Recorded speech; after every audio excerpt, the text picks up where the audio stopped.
नमस्कार सभी को। आज की क्लास में अपन पढ़ेंगे सिंधु घाटी सभ्यता। तो क्लास लास्ट तक ज़रूर देखना और वीडियो अच्छा लगे तो लाइक और चैनल को सब्सक्राइब करना।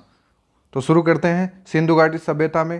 तो सिंधु घाटी सभ्यता एक सुव्यवस्थित कांस्य युगीन सभ्यता थी। देखो, आपको पढ़ना कैसे मैं पहले बता दूं। क्लास मिल रही है आपको, मैं पूरा एकदम जैसे क्लास में पढ़ाया जाता है वैसे मैं पढ़ाऊँगा आपको। आपको क्या करना है, अपने नोटबुक लेके बैठना है और जैसे जैसे मैं पॉइंट लिखा रहा हूँ same to same copy paste ही करना है। समझ लो, समझ के सीधे आपको लिखना है अपने नोटबुक में। क्योंकि ऑनलाइन में सबसे बड़ा नुकसान ये है कि स्टूडेंट लिखता नहीं है और लिखेगा नहीं तो वो रिवाइज नहीं करेगा। रिवाइज नहीं करोगे तो पढ़ना बेकार है आपका, तो आप सिलेक्शन के नज़दीक ही नहीं पहुँचोगे। तो ये मेरी बात है, आप याद रखना। आपको प्रॉपर नोट्स बनाने हैं पॉइंट टू पॉइंट और उसके बाद में रिवाइज करना है। और कम से कम भी आपको 3 से 4 बार रिवाइज करने हैं। उसके बाद में आपको क्वेश्चंस लगाने ज़्यादा से ज़्यादा, तब जाके जीके बहुत अच्छा हो जाएगा आपका। तो पढ़ते हैं अपन सिंधु घाटी सभ्यता। ये एक कांस्य युगीन सभ्यता थी। ये एक सुव्यवस्थित ये एक सुव्यवस्थित कांस्य युगीन सभ्यता थी। अब आपसे क्वेश्चन पूछ ले कि सिंधु घाटी सभ्यता किस प्रकार की सभ्यता है, लोह युगीन, कांस्य युगीन, तो आप बताओगे कांस्य युगीन सभ्यता थी। फिर दूसरी विशेषता इसकी, तो यह एक नगरीय सभ्यता थी। आपसे पूछे कि ये ग्रामीण सभ्यता थी या नगरीय, तो यह नगरीय या शहरी सभ्यता। यह है नगरीय या नगरी, कोई बोलते हैं अपन शहर, तो यह है शहरी सभ्यता थी। यह है नगरीय या शहरीय सभ्यता थी। यह सुव्यवस्थित कांस्य युगीन सभ्यता थी और यहाँ के लोगों को लेखन कला का ज्ञान था। तो यहाँ के लोगों को लेखन, मैं शॉर्ट में लिखूंगा, आपको प्रॉपर लिखना है। यहाँ के लोगों को लेखन कला का ज्ञान था। लेखन कला का ज्ञान था। फिर चलते हैं, यहाँ पर तांबे से अधिक मजबूत कांसे के औजारों का उपयोग किया गया था। यानी यहाँ पर कांसे के औजारों का प्रयोग किया गया। कांसे के औजारों का प्रयोग किया गया। आपको पूरी लाइन लिखनी है कि तांबे से अधिक मजबूत कांसे के औजारों का उपयोग किया गया। फिर बात करते हैं अपन इसके समकालीन की, यानी इस सिंधु घाटी सभ्यता के समकालीन और कौन कौन सी सभ्यताएं थी। समकालीन, आपको पॉइंट लिखना है समकालीन सभ्यताएं। और इसके समकालीन थी तो वो थी, एक तो मिस्र की सभ्यता, या ऐसे मान ले कि सिंधु घाटी सभ्यता मिस्र की सभ्यता के समकालीन, ऐसे भी है मिस्र की सभ्यता। मिस्र की सभ्यता। दूसरी है वो है चीन की मेसोपोटामिया की सभ्यता। चीन की, ये दोनों पूछी हुई है एग्जाम में, चीन की मेसोपोटामिया की सभ्यता।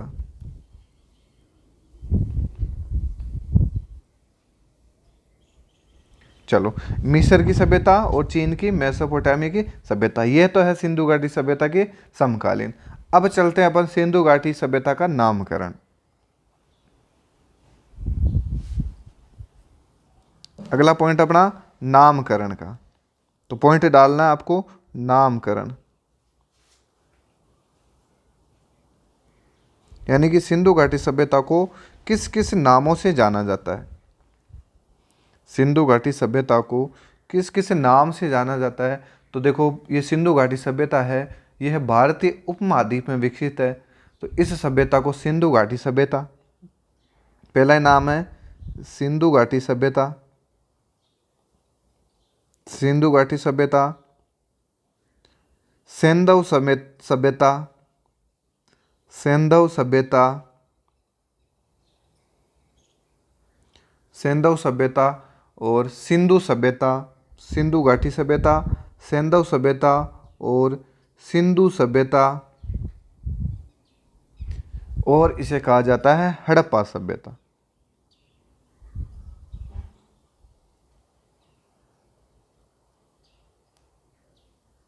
हड़प्पा सभ्यता।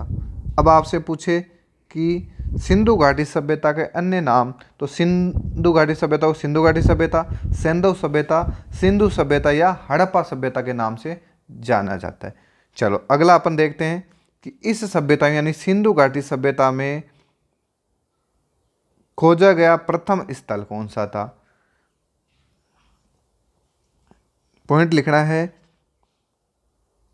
सिंधु घाटी सभ्यता में प्रथम खोजा गया स्थल, आपको पूरा लिखना, मैं शॉर्ट में लिख रहा हूं। प्रथम खोजा गया स्थल, रेगुलर जुड़ोगे आपको बहुत मजा आएगा पढ़ने में, देखना। प्रथम खोजा गया स्थल वो है हड़प्पा। यानी सिंधु घाटी सभ्यता पर सबसे पहले किस स्थल की खोज की गई थी? हड़प्पा की, 1921 में। और ये मैं आपको आज जैसे आगे स्थल लिखाऊंगा उसमें पूरा क्लियर कराऊंगा क्या क्या इसमें इंपॉर्टेंट है। रावी नदी के तट पर इसको खोजा गया था। फिर इसके बाद खोजे गए निम्न स्थल है, वो है मोहनजोदड़ो। यानी हड़प्पा के बाद में मोहनजोदड़ो, चनुदड़ो, कोट दीदी जी ये है। तो ये अपन आगे क्रम से लिखूंगा। अब पॉइंट डालना है, सीमा का निर्धारण एवं क्षेत्र का विस्तार। सीमा का निर्धारण, पॉइंट डालना है, सीमा का निर्धारण, यहां से भी क्वेश्चन पूछा जाता है। सीमा का निर्धारण व क्षेत्र विस्तार, सीमा का निर्धारण व क्षेत्र विस्तार, यानी सिंधु घाटी सभ्यता का विस्तार कहाँ कहाँ तक है। तो ये अपना पॉइंट डाल लिया। अब अपन देखेंगे, अब बात करते हैं कि जो हड़प्पा सभ्यता या सिंधु घाटी सभ्यता का विस्तार भारतीय उपमहाद्वीप में, यानी इसका विस्तार है, ये विस्तार भारतीय उपमहाद्वीप में, भारतीय उपमहाद्वीप में, भारतीय उपमहाद्वीप में कहाँ कहाँ पर है? तो इसका विस्तार है भारत में। आपसे क्वेश्चन पूछ ले कि सिंधु घाटी सभ्यता का विस्तार किस देश में है? तो भारत में है, पाकिस्तान में है और अफगानिस्तान में है। तो आप बता सकते हो कि सिंधु घाटी सभ्यता का विस्तार कहाँ कहाँ है? तो भारत, पाकिस्तान और अफगानिस्तान में। ये तो हो गया विस्तार। अब देखते हैं अपन इसका विस्तार और सीमा विस्तार, यानी सीमा का निर्धारण। तो सीमा का निर्धारण अपन देखते हैं। तो देखो, यह है उत्तर से दक्षिण और ये है पूर्व पश्चिम से पूर्व की ओर। चाहिए पश्चिम पूर्व से पश्चिम मान लो, चाहिए कैसे ही मान लो। तो देख उत्तर में है, उत्तर में विस्तार है वो है मांडा जम्मू कश्मीर। यानी आपसे क्वेश्चन पूछ ले कि सिंधु घाटी सभ्यता का उत्तर में विस्तार कहाँ तक है? तो मांडा, और मांडा कहाँ है? JNK में, यानी जम्मू कश्मीर में। बात करते हैं दक्षिण की, तो दक्षिण में विस्तार है वह है देमाबाद। क्वेश्चन पूछे हुए ये है देमाबाद, और ये देमाबाद कहाँ है? ये महाराष्ट्र में है, महाराष्ट्र में। बात करते हैं पश्चिम में विस्तार, तो ये है सुत कांगेडोर पाकिस्तान में। सुत कांगेडोर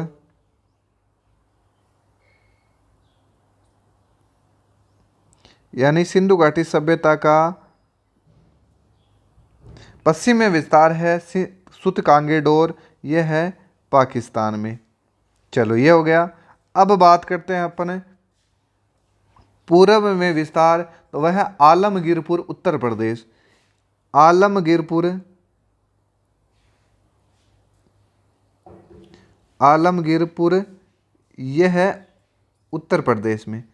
तो ये वापस एक बार बताता हूँ, देखो सिंधु घाटी सभ्यता का उत्तर में विस्तार है वो मांडा जम्मू कश्मीर तक, दक्षिण में है वो है देमाबाद महाराष्ट्र में, पश्चिम में सुत कांगेडोर पाकिस्तान, और इधर है पूर्व में आलमगीरपुर उत्तर प्रदेश में। ये हो गया इसका सीमा का निर्धारण।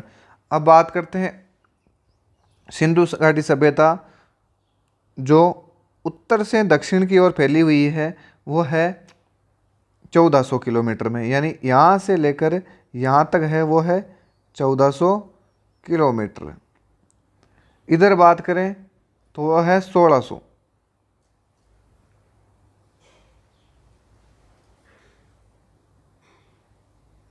किलोमीटर। हालांकि यहाँ से तो क्वेश्चन बहुत कम चांस है, लेकिन ये सीमा वाला ध्यान रखना, उत्तर में, दक्षिण, पूर्व और पश्चिम में। चलो आगे बढ़ते हैं अपन। अब बात करते हैं अपन कि सिंधु घाटी सभ्यता में सबसे ज़्यादा स्थल कहाँ खोजे गए। तो सर्वाधिक स्थल सिंधु घाटी सभ्यता में सर्वाधिक स्थल यह है भारत में खोजे गए। सर्वाधिक स्थल भारत में खोजे गए। कहाँ पर खोजे गए? भारत में खोजे गए। आगे चलते हैं। सिंधु घाटी सभ्यता के लोगों का व्यवसाय क्या था?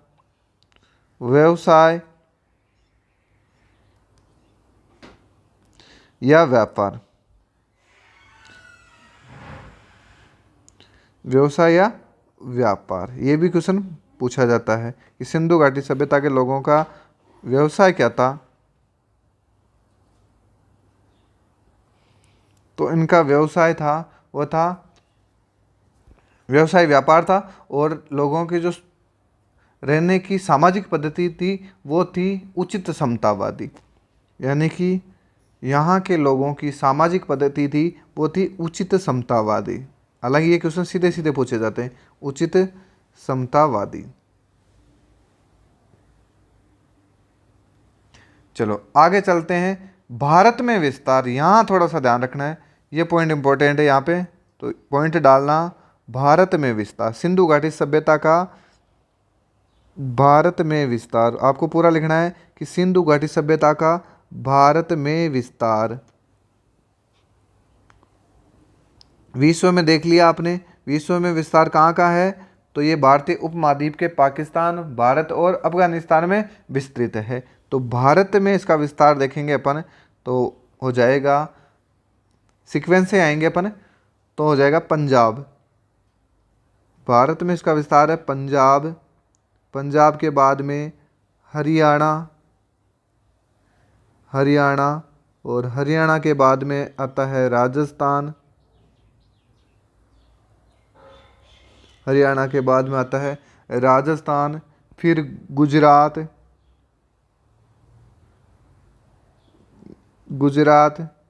और गुजरात के बाद में आता है महाराष्ट्र। ये क्वेश्चन भी पूछा जाता है कि विस्तार कहाँ है कहाँ नहीं है, तो ये हो गया महाराष्ट्र। और महाराष्ट्र के बाद में आता है उत्तर प्रदेश, और उत्तर प्रदेश के बाद में आ जाता है जम्मू कश्मीर, उत्तर प्रदेश के बाद में आ जाता है J&K। तो ये हो गया भारत में विस्तार।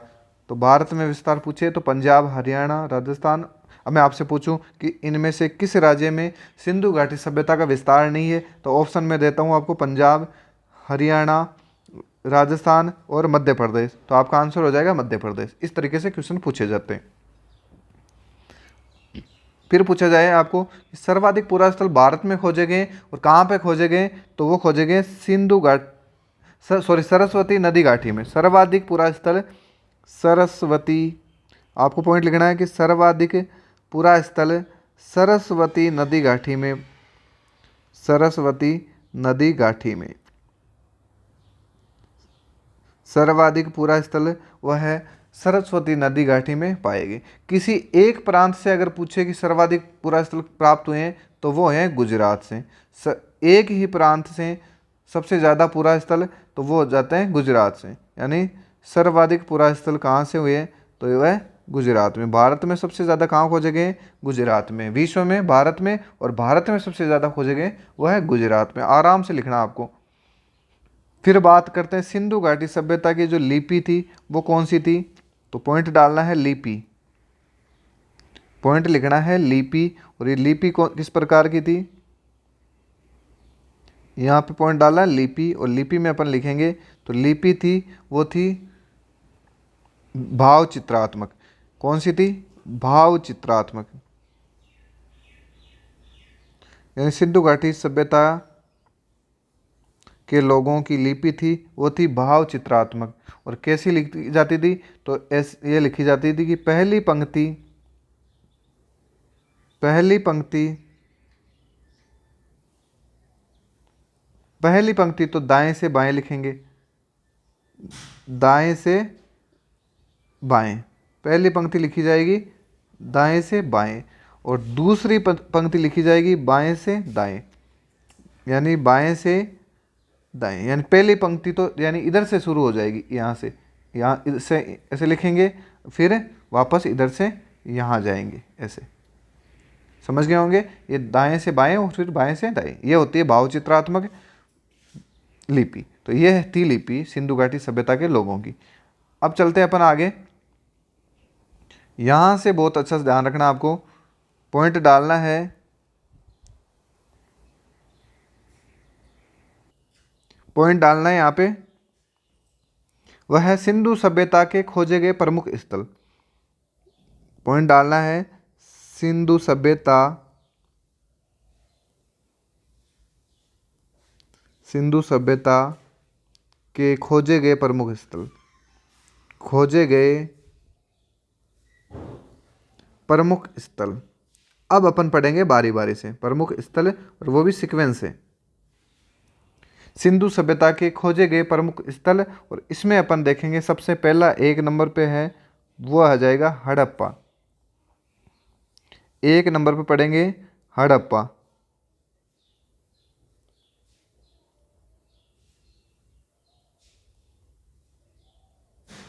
हड़प्पा को पढ़ेंगे अपन, तो पॉइंट डालो हड़प्पा सभ्यता। अब इसमें देखेंगे तो देखो देश कहाँ, यानी हड़प्पा सभ्यता किस देश में खोजी गई। फिर पूछा जा सकता है प्रांत, किस प्रांत में खोजी गई। फिर पूछा जा सकता है जिला, कि किस जिले में, यहाँ से क्वेश्चन पूछे जा सकते हैं, यानी किस प्रांत में, किस जिले में। और एक पूछी जाती है नदी। ये 4 क्वेश्चन तो हो गए बेसिक। तो अपन बात करते हैं हड़प्पा सभ्यता की, तो ये खोजी गई है पाकिस्तान में। कहाँ पर खोजी गई है? पाकिस्तान में। प्रांत कौन सा है भाई, पंजाब प्रांत या सिंध प्रांत? तो आप बताओगे पाकिस्तान के पंजाब प्रांत में खोजी गई है। कहाँ पे खोजी गई है? पाकिस्तान के पंजाब प्रांत में। फिर बात करते हैं जिला, तो जिला है Montgomery Sahiwal. Montgomery, Montgomery Sahiwal, Montgomery Sahiwal, ये दोनों में से एक ऑप्शन में मिल जाएगा आपको। तो सिंधु घाटी सभ्यता किस जिले में खोजी गई है? तो आप बताओगे मोंटगोमरी साहिवाल। कहाँ पर है ये?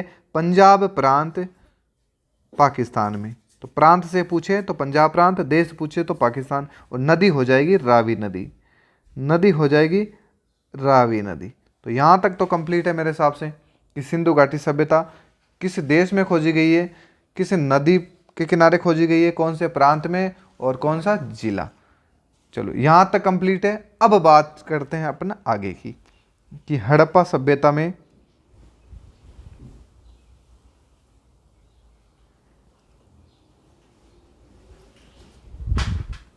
हड़प्पा सभ्यता में और क्या क्या पूछा जा सकता है। तो और पूछा जाएगा आपसे कि खोज किसने करी, खोज किसने करी, यानी खोज कब करी। तो खोज करी थी, वो करी थी 1921 में। 1921 में। खोजकर्ता कौन था भाई? आप अपने हिसाब से व्यवस्थित ढंग से लिखना, और मैं तो जहाँ मेरे को जगह मिल रही है वहाँ लिख रहा हूँ, आपको एकदम खुले खुले लिखना है। खोजकर्ता कौन था? और एक पूछा जाता है उत्खननकर्ता। एक तो होता है खोजकर्ता और एक होता है उत्खननकर्ता। 2 अलग अलग व्यक्ति होते हैं इसमें। खोजने वाला अलग है और खुदाई करने वाला अलग, यानी उत्खनन करने वाला अलग। तो यहाँ पे खोजकर्ता है वो है दयाराम साहनी। दयाराम साहनी, ये भी ध्यान रखना है कि सिंधु घाटी अपने हड़प्पा सभ्यता को किसने खोजा? दयाराम साहनी ने।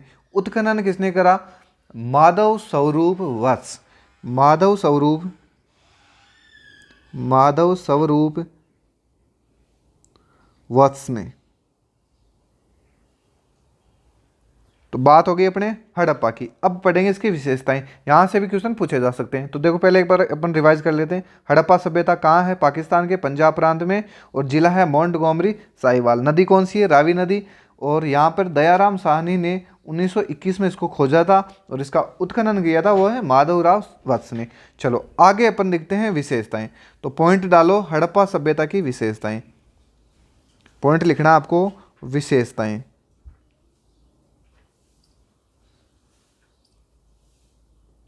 पॉइंट लिखना है विशेषताएं कि इसकी विशेषताएं क्या क्या है। तो देखो, पहली विशेषता तो है इसकी कि हड़प्पा की मोहरों पर एक सरंगी पशु का अंकन मिलता है। तो मैं देखो शॉर्ट लिखा रहा हूँ, आप पूरा लिखना कि हड़प्पा की मोहरों पर, चलो मैं लिख देता हूँ यहाँ पे, मोहरों पर, मोहरों पर एक सरंगी पशु, एक यानी एक सींग वाला पशु, एक सरंगी पशु, एक सरंगी पशु का अंकन, एक संगी पशु का अंकन मिलता है। अगली विशेषता है इसकी कि यहाँ पर आयताकार मोहर में स्त्री के गर्भ से निकलता पौधा दिखाया गया। ये क्वेश्चन भी बहुत अच्छा है, तो आपको लिखना है स्त्री के गर्भ से निकलता पौधा दिखाया गया है। स्त्री के गर्भ से निकलता पौधा दिखाया गया है। स्त्री की गर्भ से निकलता पौधा दिखाया गया है। आपको पूरा लिखना, मैं यहाँ शॉर्ट में लिख रहा हूँ। देखो, मोहरों पर एक संगी यानी एक सींग वाले पशु का अंकन मिलता है। स्त्री के गर्भ से निकलता पौधा मिलता है। मजदूरों के रहने के लिए श्रमिक बस्ती, ये भी बहुत अच्छा क्वेश्चन है। तो लिखना है मजदूरों के लिए रहने के लिए, मजदूरों के रहने के लिए, रहने के लिए, और इन्वर्टेड में ले लेना श्रमिक बस्ती।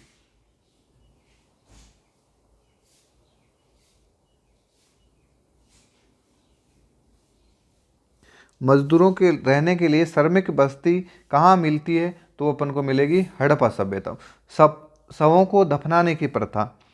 अगली विशेषता है कि यहाँ के लोग क्या करते थे? शवों को दफना देते।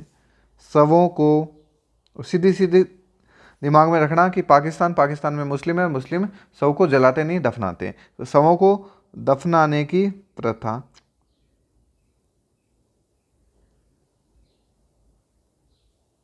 शवों को दफनाने की प्रथा।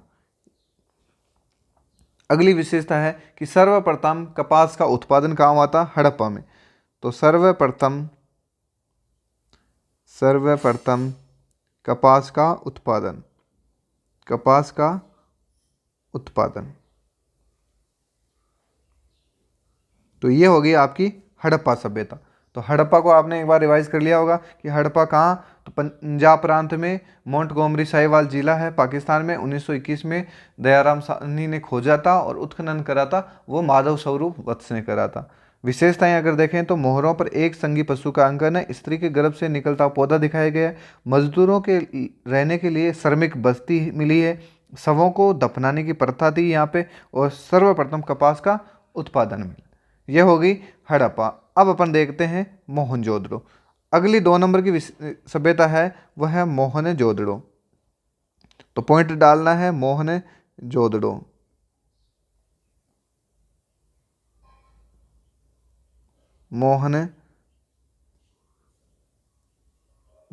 मोहनजोदड़ो अपन लिख देते हैं। चलो अगला इसमें देखेंगे अपन। तो यहाँ पे क्वेश्चन पूछा जाता है ये कि इसका शाब्दिक अर्थ क्या होता है? तो इसका शाब्दिक अर्थ होता है मृतकों का टीला, या मृतकों का, या मुर्दों का टीला, ऐसे भी कहा जाता है। मृतकों का टीला या मुर्दों का टीला। तो ये तो हो गया इसका शाब्दिक अर्थ। अब अपन चलते हैं, वही बात है देश, यानी ये किस देश में खोजा गया, वही बात आती है प्रांत में, बात आती है जिले की, तो जिला, फिर बात आती है नदी की, फिर बात आती है खोज की कि खोज कब हुई थी, फिर बात आती है खोजकर्ता, और फिर है उत्खननकर्ता। ऐसे ऐसे क्वेश्चन पूछे जा सकते हैं कि किस देश में खोजी गई प्रांत कौन सा था, जिला, और खोज नदी कौन सी थी। तो देखो देश की बात करते हैं तो मोहनजोदड़ो कहाँ है, पाकिस्तान में। मोहनजोदड़ो है वह है पाकिस्तान में। कहाँ खोजा गया था, पाकिस्तान में। बात करें अपन तो प्रांत, तो देखो पहली थी हड़प्पा, वो तो पंजाब प्रांत में, तो बच गया कौन सा अपने पास, तो यहाँ सिंध प्रांत। यानी मोहनजोदड़ो कहाँ खोजी गई थी, सिंध प्रांत में। जिला कौन सा, तो लरकाना। उसका जिला कौन सा था, मोंटगोमरी साहिवाल। तो ये हो गया जिला लरकाना। अब बात करते हैं अपन नदी, तो उसकी थी रावी नदी, और यहाँ हो जाएगी सिंधु नदी। यहाँ हो जाएगी सिंधु नदी। बात करते हैं खोज की, तो उसकी खोज हुई थी 1921 में, तो इसकी हो जाएगी 1922 में। यानी कि मोहनजोदड़ो का की खोज कब की गई, तो 1922 में। खोजकर्ता कौन था, राखल दास बनर्जी। यहाँ ध्यान रखना है, राखल दास बनर्जी। राखल दास बनर्जी यानी RD बनर्जी, राखल दास बनर्जी, और इन्हें शॉर्ट में कहा जाता है RD बनर्जी। उत्खनन करता सर जॉन मार्शल। सबसे ज़्यादा गलती यही होती है, उत्खनन करता है वह sir John Marshall. Sir John Marshall. तो देखो मोहनजोदड़ो होगी, अभी विशेषता इनकी देखेंगे तो उससे पहले अपन एक बार देख लेते हैं। मोहनजोदड़ो शाब्दिक अर्थ होता है मर्दों का टीला या मुर्दों का टीला। देश पाकिस्तान, प्रांत सिंध में खोजी गई, जिला लरकाना, नदी सिंधु। खोज 1922 में हुई थी, खोजकर्ता राखलदास बनर्जी, और उत्खनन करता थे वह थे सर जॉन मार्शल। अब अपन चलते हैं विशेषता की ओर। विशेषता में भी क्वेश्चन पूछे जाते हैं, तो पॉइंट डालो विशेषता।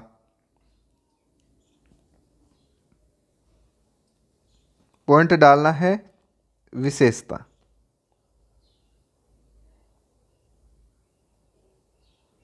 विशेषताएं इसमें अपन देखेंगे बारी बारी से कि इसकी क्या क्या विशेषताएं।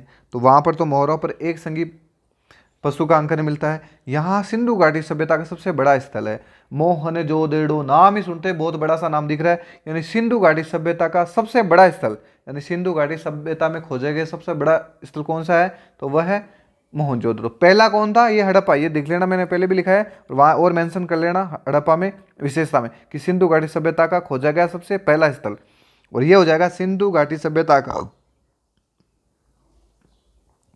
पॉइंट लिखना है कि सिंधु घाटी सभ्यता, सिंधु घाटी सभ्यता, सभ्यता का सबसे बड़ा स्थल, का सबसे बड़ा स्थल। देखो पहला पूछे तो हड़प्पा, और बड़ा पूछे तो मोहनजोदड़ो। ये ध्यान रखना भाई, यहाँ पे लिख लेना और उसको VM कर लेना भाई। सिंधु घाटी सभ्यता का सबसे बड़ा स्थल है वो है मोहनजोदड़ो। यहाँ पर विशाल या व्रत स्नानागार यानी नहाने वाला लेट बाथ, ग्रेट बाथ भी बोला जाता है इसे। विशाल, विशाल या विशाल को बोला जाता है व्रत, विशाल या व्रत स्नानागार। स्नानागार यानी नहाने वाला, और इंग्लिश में बोला जाता है, देखो इसको इंग्लिश में तो अपन ऐसे लिखते हैं, और ये पूछा कैसे गया है, ये पूछा गया था ग्रेट बाथ। तो आप इसमें कंफ्यूज नहीं होना, आपको ये लिख लेना। दूसरी विशेषता है यहाँ पर सबसे बड़ा नहाने के लिए नहानघर मिला है, सीधा सीधा बात ये रखना। स्नानागार मिला है तो अन्नागार भी यहीं मिला है, तो विशाल, वही विशाल या व्रत स्नाना, व्रत अन्नागार, सॉरी व्रत अन्नागार यानी अन्न रखने के लिए कोठी। व्रत अन्नागार भी यहीं से मिला। कांसे की बनी नर्तकी की मूर्ति मिली है यहाँ से, कांसे की बनी, सारे क्वेश्चन ये पूछे गए। कांसे की बनी, कांसे की बनी नर्तकी की मूर्ति, कांसे की बनी नर्तकी की मूर्ति, ये कहाँ मिलती है, तो ये भी अपन को मिलती है मोहनजोदड़ो से। चलो, एक मुद्रा में 3 सिर वाले देवता यानी जिसे बोला जाता है आदि शिव, ये विशेषता भी मोहनजोदड़ो की है। तो एक ही मुद्रा में खड़े हैं वो 3 सिर वाले देवता, उन्हें कहा गया है आदि शिव। तो एक मुद्रा में, पॉइंट लिखना है, एक मुद्रा में, एक मुद्रा में तीन सिर वाले देवता, तीन सिर वाले देवता।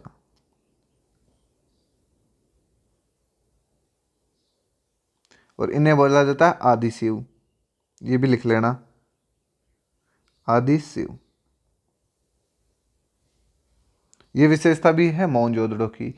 लाल कपड़े के साक्ष्य, ये बहुत महत्वपूर्ण है। लाल कपड़े के साक्ष्य कहाँ मिलते हैं?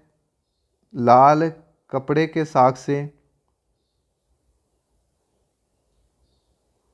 लाल कपड़े के साक्ष्य तो ये मिलते हैं मोहनजोदड़ो से। शवों को देखो, इससे पहले वाले में तो शवों को क्या करते थे? दफनाते थे। और यहाँ पर क्या हुआ? फिर दफनाने वाली प्रथा छोड़ के जलाने की प्रथा प्रचलित थी। तो यानी मोहनजोदड़ो में शवों को जलाने की प्रथा प्रचलित थी। तो लिखना है कि शवों को जलाने की प्रथा, शवों को जलाने की प्रथा। अब अपन एक बार विशेषताएं देख लेते हैं। सिंधु घाटी सभ्यता का सबसे बड़ा स्थल है, पहला हड़प्पा है। विशाल या व्रत स्नानागार जिसे बोला जाता है ग्रेट बाथ, ये मिला है। व्रत अनागार यानी अन्न रखने की कोठी, आप लिख सकते हो अन्न रखने की कोठी। अन्न रखने की कोठी, शॉर्ट में अपन लिखे तो अन्न रखने की कोठी, अन्न रखने की कोठी होती है ये।